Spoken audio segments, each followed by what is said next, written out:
Hey there Retro Games fans, this is Andy C from Piece of 8-Bit. Welcome to this week's video. So this week we're going to be looking at some of the forgotten classics, some of the games that didn't quite make it on the N64. So the N64 is a platform with some amazing titles. Let's not forget, we've got GoldenEye on there, largely considered to be one of the best games ever made. We've got Perfect Dark, we've got Diddy Kong Racing, we've got Mario Kart, Mario 64, Donkey Kong 64, 1080, which is playing behind me here. So many good titles.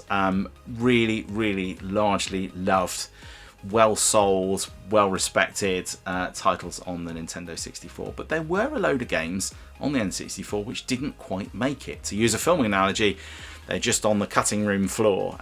Didn't quite get finished, didn't get launched, were perhaps too ambitious.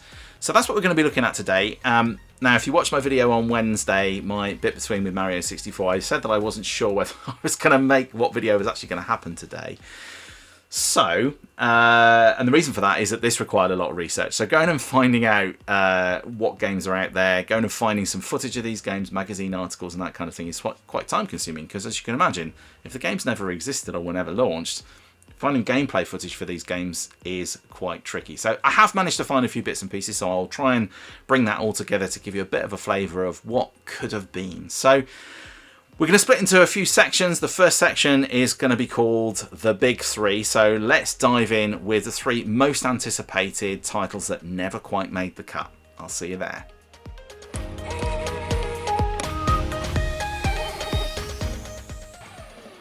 Right, so let's start with one of the most legendary cancellations in Nintendo history. This rather grainy bit of footage that you're seeing here, courtesy of IGN, is about all I could find for the game that was otherwise going to be called EarthBound 64. It was originally planned as a 3D sequel for the 64DD, and more on that later. It promised open world exploration, quirky humour and emotional storytelling, but the tech really just couldn't keep up with the ambition. The project stalled, and years later it was reborn as Mother 3 on the Game Boy Advance. But still, fans have never stopped wondering what a 3D Earthbound might have felt like, and as such there is a bit of a community out there that's trying to resurrect the game and rebuild it based on what little they know of how it was going to play. So yes, this is EarthBound 64, one of Nintendo's most infamous cancellations in its history. You might be forgiven for wondering why I'm showing Conker's Bad Fur Day on the screen at the moment. Well, this is actually the tale of an evolution rather than a cancellation, but a cancellation nonetheless. So before Conker became everybody's favourite foul-mouthed squirrel, he starred in a family-friendly adventure called 12 Tales Conker 64, which essentially was a cute and colourful game, very in line with the likes of Banjo-Kazooie, but Rare realised that they had too many similar games. Too many games of that ilk, too many cute mascots, and so they flipped the script completely, and Conker's Bad Fur Day was born, one of the most surprising tonal shifts in gaming history. And without it, we wouldn't have the irreverent and rude Conker and this amusing game. So in some ways, this cancellation was probably one of those that was a good thing. But yeah, we never did get to see 12 Tales Conker 64, that family-friendly version of this game that we're seeing on the screen now. So yes, there you go. 12 Tales Conker 64. So this is Resident Evil 0. What you're seeing on the screen at the moment is actually the GameCube version of Resident Evil 0, and that gives you a little bit of a clue as to what happened here. So Resident Evil 0 did actually exist on the N64, run on cartridge using the expansion pack, and even featured a real-time partner swap mechanic. But the limited storage space forced Capcom to abandon it in favour of the upcoming GameCube.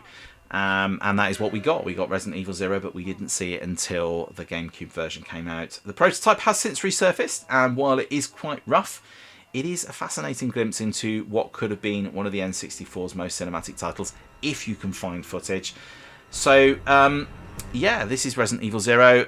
Quite a scary game right from the outset, as you can see on the screen. A game which is, I think, absolutely fantastic on the GameCube.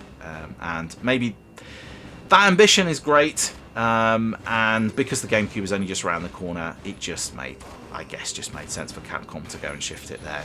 So that is what we got. So let's now have a look at the second section, which is the 64DD victims. And I will explain to you a little bit about what the 64DD is and why it took some games with it.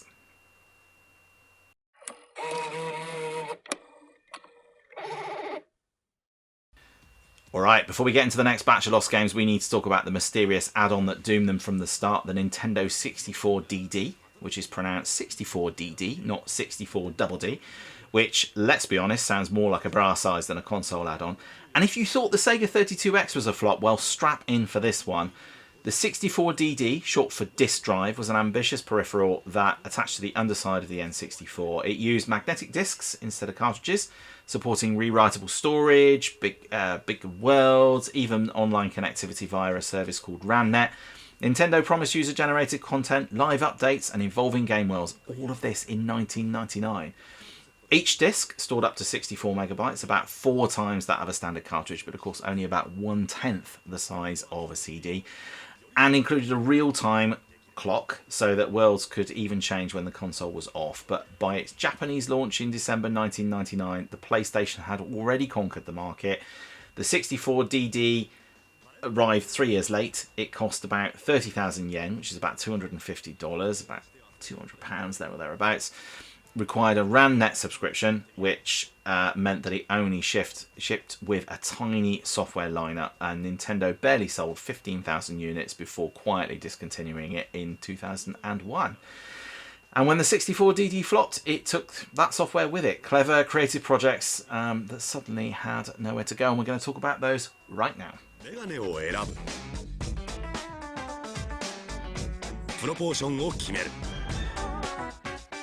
最後に服を選んだら君だけのオリジナルキャラクターの完成だ Okay, so on to our first casualty, and this was called Cabbage, one of the earliest and strangest 64DD experiments. Brought to you by the masterminds behind Mario, Kirby and Pokemon, it was a life simulation game where you'd raise a digital creature that continued to grow even when the console was off. Stop me if you think this sounds familiar. Players could feed it, they could nurture it, transfer it to the Game Boy via the transfer pack, and it was basically Tamagotchi meets Animal Crossing before Animal Crossing was really a big thing.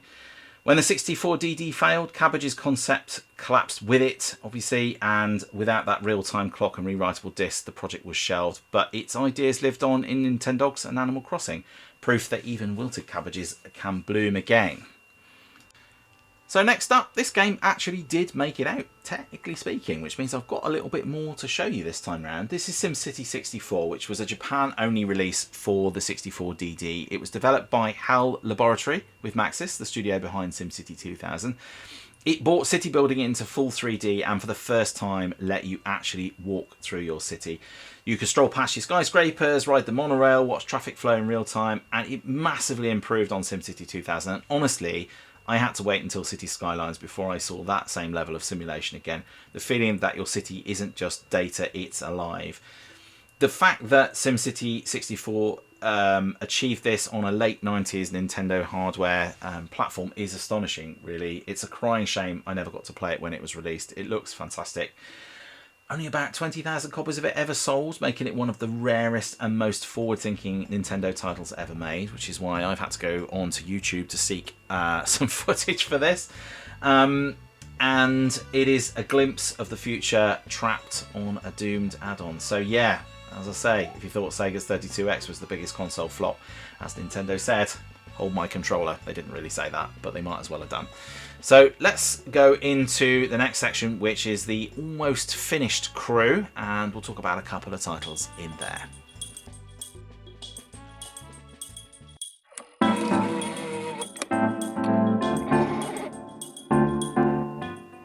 The almost finished crew, possibly the most frustrating and disappointing section of this look back.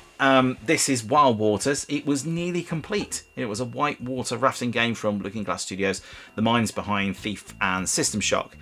It featured physics-driven rapids, cooperative races, and dynamic water simulation that was absolutely stunning for the time.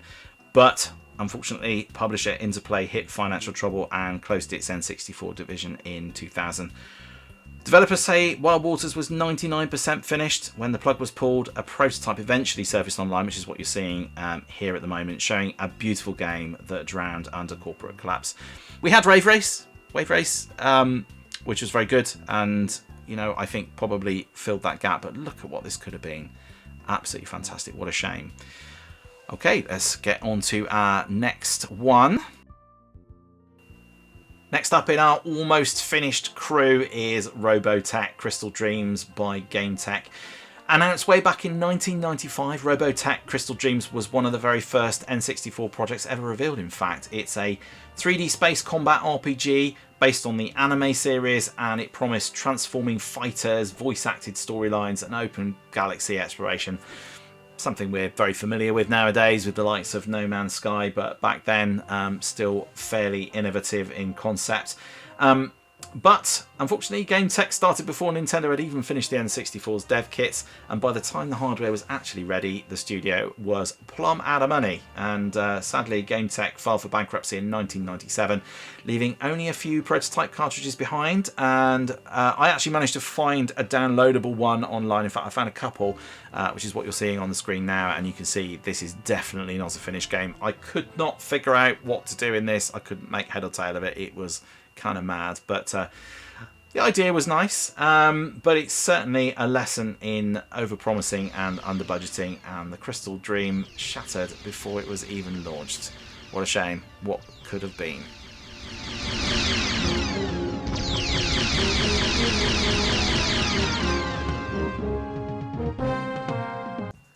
Last up in our almost finished category, there is Rev Limit, Seta Corporation's attempt to bring Gran Turismo style realism to the N64. Featured licensed cars, cockpit views, pit crews, weather effects, all unheard of at the time. But Seta was a small team chasing perfection. Development dragged on until 1999, by which point the N64's life was ending. Ridge Racer 64 had stolen the spotlight. Gran Turismo was obviously already well known by this point. The project was cancelled, although some of its tech lived on in the arcade racer Vic Racer.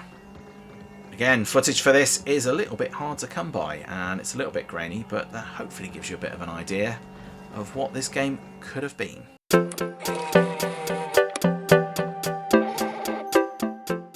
Okay, so the final section is Myths and Legends, and these are games that never even existed, which is why you're seeing my face, because there is no footage, there is no promotional material. These games just simply did not exist. I've picked a couple that are really infamous across the Nintendo 64 community, and first up, of course, is Metroid 64. It is the holy grail of N64 rumours. Magazines swore it was coming. 3D sequel to Super Metroid, but Nintendo never even prototyped it. Producer Yoshio Sakamoto later admitted that the team just couldn't find a way to capture Metroid's atmosphere with the N64 controller and the hardware limits of the platform itself. But not all is lost. Instead we waited, and that patience paid off, and we got Metroid Prime on the GameCube, which is a fabulous, fabulous looking game. But still, fans continue to imagine what a 64-bit Metroid might have looked like. I guess we'll never know. Okay, so last up in our list is a game called Body Harvest 2. So before becoming Rockstar North, DMA Design planned a sequel to their cult hit Body Harvest, titled Body Harvest 2, or Moon Chase. It would have expanded the time-travelling alien invasion to lunar colonies and futuristic cities. But by 1999, DMA had been acquired by Take-Two Interactive, and their attention, of course, shifted to a new urban project called Grand Theft Auto 3. Moonchase then was quietly abandoned, and in its place, open world history, of course, was made. So there we go. That is my list of what could have beens. Let's go over and get my final thoughts.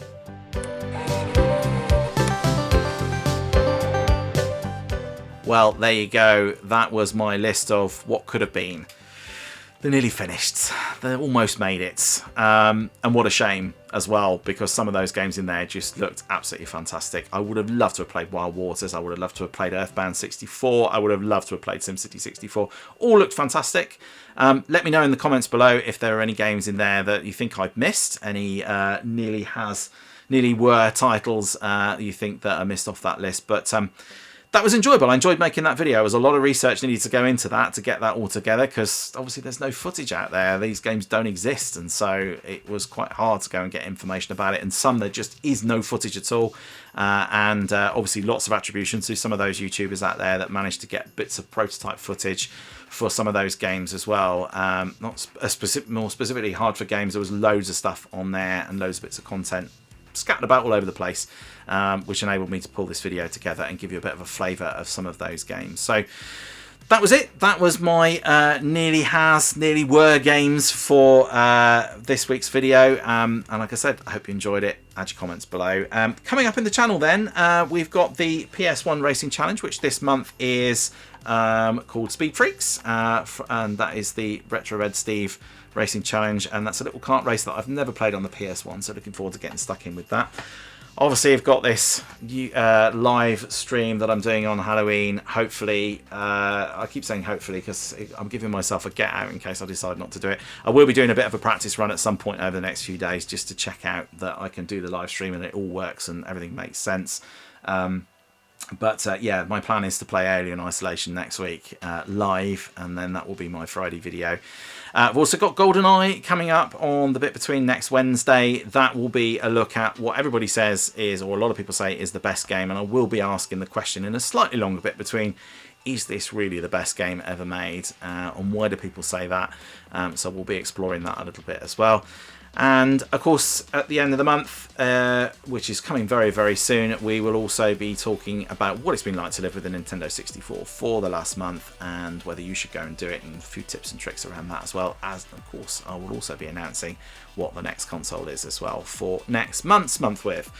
So I think that is probably it for today. So if you enjoy these videos, please do hit that like and subscribe button so you don't miss any content. It also gives me a little pat on the back and the support that I need to keep going. And obviously, as I mentioned before, drop your comments below if there's anything you'd like to say about some of the videos today, and if you think I've missed anything off that list of nearly has games. Nearly has, nearly have, nearly was. But other than that, it's just time for me to say please do all take care of yourselves. I'll see you in the next video. Until then, bye for now.